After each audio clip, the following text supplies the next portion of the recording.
Hello friends, आप देख रहे हैं आपका चैनल शेयर बाज़ार विद आयुष। और दोस्तों, इस वीडियो में हम बात करने वाले हैं उन कंपनीज़ के बारे में जिन कंपनीज़ ने फाइल किया है उनका आईपीओ। जी हाँ, इस वीडियो दोस्तों हम उन कंपनीज़ के बारे में बात करेंगे जिनके द्वारा दोस्तों फाइल किया गया है डीआरएचपी। अब डीआरएचपी मतलब दोस्तों ये होता है कि का जो आईपीओ के पेपर्स होते हैं वो कंपनी फाइल कर देती है और उसके बाद दोस्तों सेबी उस पेपर्स को पढ़ती है, समझती है, देखती है क्या उसमें कोई फ्लॉज है। अगर फ्लॉज होते तो देखिए रिटर्न कर देती है, राइट। तो उस तरीके से दोस्तों एक डीआरएचपी फाइल की जाती है और अगर डीआरएचपी को अप्रूव कर दिया जाता है तो फिर कंपनी दोस्तों अपना आईपीओ लेकर आ सकती है। और फिर अगर कंपनी आरएचपी फाइल कर देती है तो दोस्तों आईपीओ भी आपको आता हुआ देखने को मिल जाता है। तो इस वीडियो में इस ऐसी ही कुछ कंपनीज के बारे में बात करेंगे जिनके द्वारा दोस्तों मार्च के महीने में डीआरएचपी फाइल की गई है। काफ़ी ऐसी कंपनीज है, मोर देन 20 कंपनीज है जिन्होंने मार्च के मंथ में अपने आईपीओ के लिए पेपर्स फाइल किए। लेकिन मार्च के आखिरी दिन तो ऑलमोस्ट दोस्तों 9 डीआरएचपीज आ गई। मतलब आप समझ सकते हैं 31 मार्च को किस तरीके से कंपनीज ने लाइन लगा दी अपना डीआरएचपी फाइल करने के लिए। तो नो डाउट ये आईपीओ अब आपको मार्केट में कभी भी आते हुए देखने को मिल सकते हैं जैसे इनको अप्रूवल मिलेगा। तो इसी वीडियो में इनके बारे में बात करेंगे। तो चलिए पहली कंपनी शुरू करते हैं।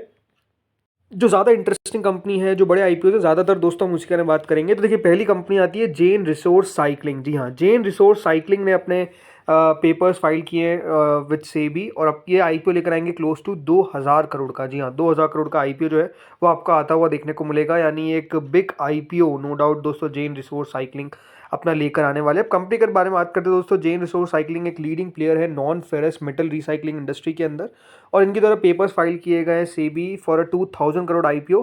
इसमें करीबन 500 करोड़ का दोस्तों रहेगा फ्रेश इशू और बाकी का 1500 करोड़ का रहेगा ओएफएस, यानी जो बड़ा पोर्शन है वो दोस्तों 1500 करोड़ का ओएफएस आपको देखने को मिल जाएगा। सो ये आईपीओ आपको आता हुआ देखने को मिलने वाला है। कंपनी ने बताया है कि जो नेट प्रोसीड्स है जो फ्रेश इशू के आएंगे उससे मेजरली कंपनी अपने बोरिंग्स को कम करती हुई नजर आएगी, या तो प्रीपे करती हुई नजर आएगी या तो रीपे करती हुई नजर आएगी, ऐसा कंपनी ने दोस्तों साफ साफ लिखा है। तो लेट्स सी यहाँ पर कंपनी का आईपीओ का अप्रूवल कब मिलता है, लेकिन हाँ 2000 करोड़ का ये आईपीओ होने वाला है। अगली कंपनी दोस्तों आती है cloud and data centre services provider ESDS. जी हाँ, ईएसडीएस सॉफ्टवेयर सॉल्यूशन ने फिर से जी हाँ रीफाइल करी है अपने draft papers for ₹600 crore IPO, यानी 600 करोड़ का दोस्तों ये आईपीओ आपको आता हुआ देखने को मिलेगा। लेकिन बड़ी बात क्या है, बड़ी बात ये है दोस्तों कि कंपनी की तरफ पेपर्स को फिर से फाइल किया गया है। अब इस बार दोस्तों 600 करोड़ का कंपनी आईपीओ लेकर आने वाली है। 30 मार्च को इनके पेपर्स फाइल किए गए थे। डीआरएसपी के हिसाब से कंपनी एक पूरा का पूरा, याद रखिएगा, फ्रेश इशू लेकर आएगी। यानी कोई भी ओएफएस आपको आता हुआ देखने को नहीं मिलेगा। इसमें ये गलत लिखा हुआ है नो फ्रेश इशू कंपोनेंट, बल्कि पूरा का पूरा याद रखिएगा फ्रेश इशू है। कोई भी ओएफएस इस आईपीओ में आपको देखने को नहीं मिलेगा, यानी जो सारा का सारा पैसा है वो याद रखिएगा कंपनी रिसीव करती हुई नजर आएगी, ना कि कंपनी के प्रमोटर्स, क्योंकि कोई ओएफएस आपको देखने को नहीं मिलने वाला है। ये जो कंपनी दोस्तों इन्होंने पेपर्स अपने फाइल किए थे पहले सितंबर 2021 में और उसके हिसाब से कंपनी उस समय 322 करोड़ रुपए का आईपीओ लाना चाहती थी और ओएफएस लेकर आना चाहती थी। लेकिन दिसंबर 2021 में कंपनी अपने पेपर्स को विड्रॉ कर लिया due to unfavourable equity market conditions. But उसके बाद अगर आप देखेंगे तो मार्केट्स क्या चले, क्या आईपीओ जाए। लेकिन अब दोस्तों कंपनी ने फिर से अपने पेपर्स को फाइल किया। ये आप कह सकते हैं कि अभी मार्केट में थोड़ी सी उथल पुथल है। अब एक बात ध्यान रखिए, एक बार ये टैरिफ का चिंता निकल जाए, आज का तारीख अपने आप में बहुत इंपॉर्टेंट है 2 अप्रैल का। अगर आज दोस्तों हमको पता चल जाता है कि हाँ चीज़ें थोड़ी सी बेहतर होती हुई दिख रही है, तो ये आप मान के चलिए कि आईपीओस का बिल्कुल आपको तांता लगता हुआ नजर आएगा। इतने ज़्यादा आईपीओ आते हुए नजर आएंगे। जस्ट एक बार मार्केट कंडीशंस थोड़ी सी दोस्तों सही हो जाए। सो हमको देखना होगा कि यहाँ पर कब कंपनी अपना आईपीओ मतलब पेपर्स फाइल कर दिया, अब कब कंपनी के आईपीओ को अप्रूवल मिलता है। लेकिन ये भी अपने आप में काफ़ी इंटरेस्टिंग आईपीओ रहेगा। अगले आईपीओ पे दोस्तों आते हैं। अगले आईपीओ का, तो चलिए अब इन आईपीओ से बात करते हैं जिसका नाम है पहला प्रोजील ग्रीन एनर्जी और दूसरा है Gujarat kidney and super speciality. ठीक है, तो ये 2 आईपीओज है, इन दोनों के बारे में चर्चा कर लेते हैं। प्रोजील ग्रीन एनर्जी के बारे में दोस्तों बात करें तो प्रोजील ग्रीन एनर्जी जो कंपनी है वो भारत, ये चौथी लार्जेस्ट कंपनी है, याद रखिएगा, किसमें, solar engineering procurement and construction जो ईपीसी होता है।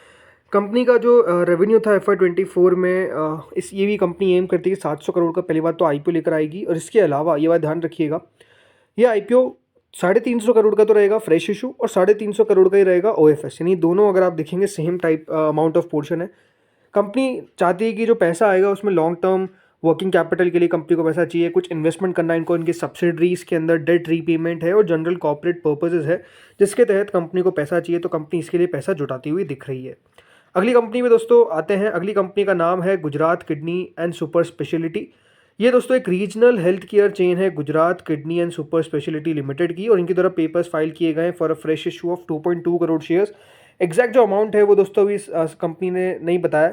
कंपनी ने ये बताया कि जो हॉस्पिटल चेन है वो एलोकेट करेगा 77 crore towards acquiring Parekh hospital in Ahmedabad और 12.4 crore for a partially completed purchase of Ashwini medical centre.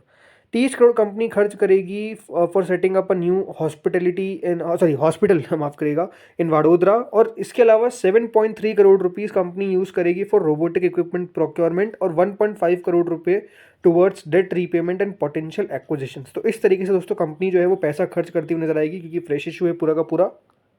Company currently दोस्तों ऑपरेट करती है 6 multi speciality hospitals across Gujarat. इनकी टोटल जो कैपेसिटी है वो 400 बेड्स की है।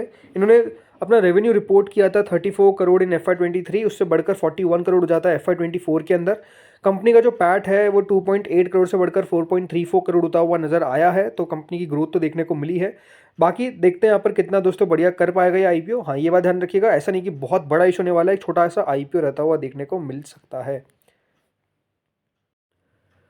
अगली कंपनी में दोस्तों आते हैं जिसका नाम है मुंबई बेस्ड रियल्टर रनवल इंटरप्राइजेज। जी हाँ, रनवल इंटरप्राइजेज ने भी करीबन 1000 करोड़ के IPOs के लिए पेपर को फाइल किया है। अब कंपनी दोस्तों पेपर फाइल किया तो आप देख सकते हैं 1000 करोड़ के लिए अगर बात करते हैं तो ये जो IPO रहेगा ये पूरा का पूरा फ्रेश इशू रहेगा with no offer for sale component. Company ये भी कंसिडर किया है कि वो प्री IPO भी कर सकते हैं करीबन 200 करोड़ का, और अगर ये प्लेसमेंट कंप्लीट हो जाता है तो जो फ्रेश इशू है वो 1000 से घटकर 800 करोड़ का रहता हुआ देखने को मिल जाएगा, बिकॉज कंपनी पैसा जुटा लेगी। कंपनी ने बताया कि जो प्रोसीड है इसमें से जो फ्रेश इशू है 200 करोड़ तो कंपनी सीधा अपने बोरिंग्स को कम करने में लगाएगी, ये साफ साफ कंपनी ने कह दिया है। इसके अलावा बाकी का प्रोसीड जो है वो कंपनी यूज़ करेगी फॉर इट्स सब्सिडरी सस्ने इंफ्रा पार्क रनवल रेसिडेंसी और ईवी रियल इस्टेट, ताकि यहाँ पर भी जो डेट रीपेमेंट है फ्यूचर प्रोजेक्ट एक्विजिशंस है इसको दोस्तों कंपनी कंप्लीट कर पाए। रनवल इंटरप्राइजेज दोस्तों एक रेसिडेंशियल पोर्टफोलियो चलाता, मतलब इनके पास रेसिडेंशियल प्लॉट पोर्टफोलियो है जिसमें ऑलमोस्ट एग्रीगेट डेवलपेबल एरिया है और एस्टिमेटेड डेवलपेबल एरिया है वो almost close to 48.71 million square feet है। और कंपनी के कुछ प्रोजेक्ट्स कंप्लीट भी हो चुके हैं, कुछ ऑनगोइंग भी है और अपकमिंग प्रोजेक्ट्स भी आते हुए नजर आएंगे एज ऑफ सितंबर एंड, ऐसा कंपनी ने बताया है। बाकी कंपनी का रेवेन्यू दोस्तों 662 करोड़ का था इन FY25 नहीं FY24 राइट।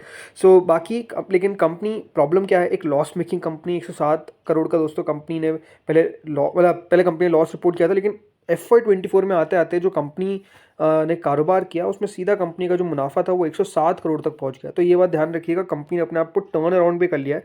पहले ये लॉस मेकिंग कंपनी थी लेकिन बाद में कंपनी जो है वो लॉस टू प्रॉफिट हो गई, ठीक है। सो ये अपना आप पेपर्स फाइल कर रखे हैं। अब देखते हैं यहाँ पर कितना इंटरेस्टिंग होता है इनका IPO। अगली कंपनी में दोस्तों आते हैं Anand Rathi share and stock brokers. इन्होंने फिर से अपने पेपर्स को फाइल किया है। पहले भी आपको याद होगा पेपर्स फाइल किए गए थे लेकिन फिर से रीफाइल किया बाद में, और अब 745 करोड़ का दोस्तों IPO जो है वो आनंद राठी लाती हुई नजर आएगी। तो दोस्तों ये कुछ कंपनीज है, आपको और लिस्ट बता देता हूँ। देखिए जिसने इस पूरे महीने में अपने IPOs के पेपर फाइल किए, तो देखिए इसमें Fujiyama power systems, Allchem life science, Satvik green energy, Physics Wallah, SSF plastics, GNG electronics, Studds accessories, Pace Digitek, RD engineering, VMS TMT, SIS cash services, Gujarat kidney and super speciality, park medi world, Swastika infra, Prozeal green energy, Jain resource recycling, Dev accelerator, then ESDS software, Om freight, Runwal, Anand Rathi और advance Agrolife. इतनी सारी companies हैं जिनकी तरह दोस्तों papers को file किया गया है। तो बहुत इंटरेस्टिंग रहेगा इनका IPO देखना कि किस तरीके से दोस्तों जो IPO है वो रहते हैं।